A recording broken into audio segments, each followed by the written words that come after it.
कहानी कहानी का नाम है वसीयत। चलिए शुरू करते हैं।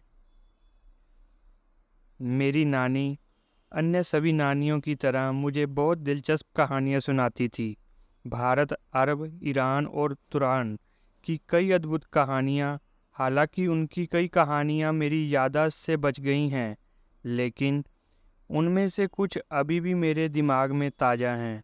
मुझे आज इन्हीं खूबसूरत कहानियों में से एक की याद आ रही है, जिसका नाम है वसीयत। कई साल पहले मिस्र के एक छोटे से शहर में अब्दुल्ला बिन साद नाम का एक आदमी रहता था। अब्दुल्ला ऊँटों के काम करता था।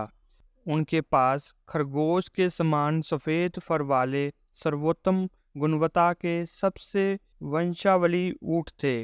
अब्दुल्ला अपने ऊँटों से ऐसे प्यार करता था जैसे वे उनके अपने बच्चे हों। साल में एक बार वह उन्हें पशु मेले में बेचता था और अच्छी रकम कमाता था। फिर वह नए और बचे हुए ऊँटों को पालता और अपना झुंड बढ़ाता। अब्दुल्ला की एक अच्छी ईमानदार पत्नी और 3 बेटे थे, जो उसकी झोंपड़ी में खुशी से रहते थे। ऊँट का बाड़ा झोंपड़ी के ठीक बाहर था। बाड़े में पत्तेदार खजूर के पेड़ों के नीचे उसके कई खूबसूरत सफ़ेद ऊँटों की जुगाली करते हुए देखना एक अद्भुत दृश्य था। जैसे जैसे समय बीतता गया, अब्दुल्ला और उसकी पत्नी धीरे धीरे कमज़ोर और बूढ़े हो गए। एक रात खाने के समय अब्दुल्ला बिन साद ने अपने तीनों बेटों से कहा, मेरे बेटों, मैं अब बूढ़ा हो रहा हूँ। मेरा शरीर दिन ब दिन कमज़ोर होता जा रहा है। मैं अक्सर बीमार रहता हूँ। मुझे लगता है कि जल्द ही मेरा समय आ जाएगा। जब मैं चला जाऊँगा तो अपनी माँ का ख्याल रखना और कृपया आपस में मत लड़ो। मेरे पास बहुत कुछ नहीं है, लेकिन मैंने एक वसीयत लिखी है जिसे मैं अन्न भंडार के एक बर्तन में पाकर रख दूंगा। उसने तुरंत बाद एक सुबह अब्दुल्ला को उसकी पत्नी और बेटों ने अपने बिस्तर पर बेजान पाया। अब्दुल्ला की मौत के तीसरे दिन जब उनके परिवार का रोना धोना बंद हुआ तो उन्हें उसकी वसीयत का ख्याल आया। उनके बेटों ने अन्न भंडार के हर बर्तन की खोज की। अंत उन्हें प्लास्टिक में लिपटा हुआ एक कागज मिला। सील खोलने पर उन्होंने पाया कि यह कोई वसीयत नहीं बल्कि एक निर्देश था, जिसके माध्यम से अब्दुल्ला बिन साद ने उन्हें संबोधित किया था। मेरे बच्चों, मैं चाहता हूँ कि तुम तीनों अपनी माँ की देखभाल करो, उसे अपने निर्णय के बारे में बताएं। यदि आप कहीं भी यात्रा करते हैं तो जाने से पहले उसे सूचित करें।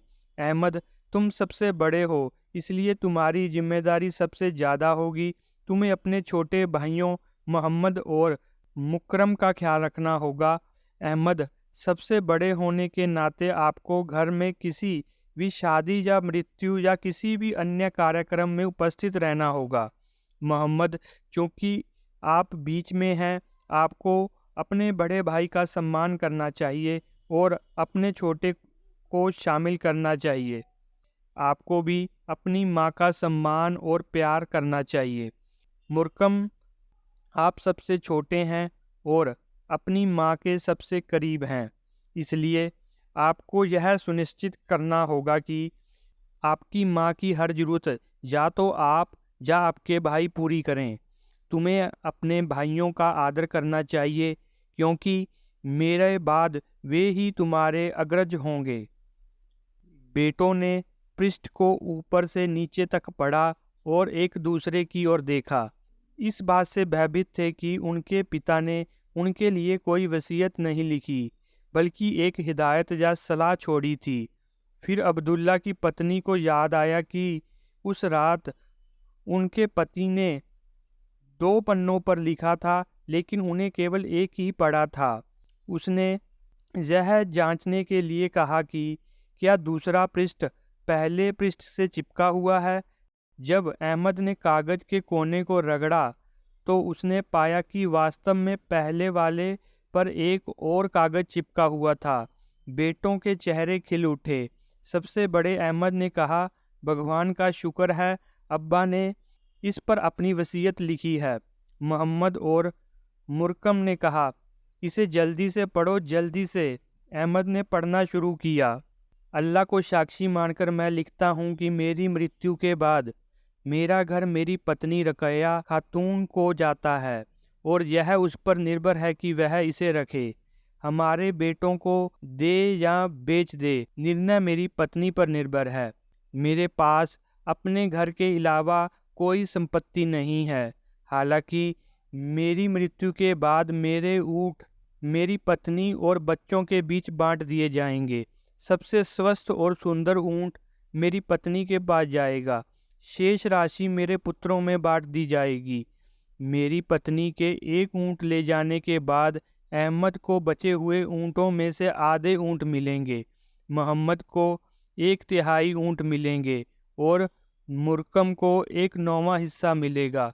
जब अब्दुल्ला बिन साद की मृत्यु हुई तो उसके पास 18 ऊँट थे। सबसे अच्छा ऊँट रकया खातून को मिलेगा। वहाँ 17 जानवर रह गए। अहमद ने अपने आधे ऊँटों की मांग की, परंतु उसे 17 ऊँटों में से आधे ऊँट अर्थात 8.5 ऊँट मिल सके। कोई नहीं जानता था कि आधा ऊँट कहाँ से मिलेगा। इसी तरह जब मोहम्मद ने 1/3 और मुरकम ने 1/9 हिस्सा मांगा तो ऊँटों को विभाजित करना असंभव साबित हुआ। तीनों भाई झगड़ने लगे। प्रत्येक जानवर में से अपना पूरा हिस्सा चाहता था। उनमें से कोई भी पीछे हटने को तैयार नहीं था। सबसे छोटे मुरकम ने देखा कि उनकी लड़ाई ने उनकी मां को दुखी कर दिया था। उसने अपनी हिदायत में अपने पिता के शब्दों का ख्याल किया, अम्मी आप समझदार हैं, आप हमें यह क्यों नहीं बताते कि हमें क्या करना चाहिए। हिदायत को याद करते हुए मोहम्मद ने अपने छोटे भाई को शामिल करने का फैसला किया। हाँ अम्मी, आप क्या सुझाव देती हैं। अहमद को यह भी एहसास हुआ कि उसके पिता चाहेंगे कि वह पहले अपनी माँ की इच्छा का सम्मान करें। बताओ अम्मी, क्या ख्वाहिश है तुम्हारी, उसने पूछा। माँ ने कुछ देर सोचा, फिर उसने कहा, मुझे अपने ऊँटों को तुम्हारे ऊँटों में मिलाने दो। तो अब आपके पास कितने ऊँट हैं? 18, लड़के ने कहा। अम्मी ने कहा, बिल्कुल सही अहमद, आप सबसे बड़े हैं और वसीयत के अनुसार आपको आधे ऊँट दिए जाते हैं। आपके पास उनमें से 9 हैं। मोहम्मद, वसीयत के अनुसार आपको 1/3 ऊँट मिलेंगे, इसलिए आपके पास 1/3 हैं 18 का, यानी 6। और मुरकम, तुम्हारे पिता की वसीयत के अनुसार तुम्हें ऊँटों का 9वां हिस्सा दिया जाता है। 18 का 9वां हिस्सा हुआ 2 ऊँट। अम्मी ने कहा कि मामला अब सुलझ गया है। अहमद ने कहा, हाँ अम्मी, मुझे 9 मिलते हैं, मोहम्मद को 6 मिलते हैं और मुरकम को 2 मिलते हैं। हे भगवान, ये सब मिलाकर 17 ऊँट हो जाते हैं। अंत तुम्हारा ऊँट तुम्हारे साथ ही रहेगा। अम्मी मुस्कुरा दी। उसने कहा, तुम्हारे पिता एक न्यायप्रिय और ईमानदार व्यक्ति थे।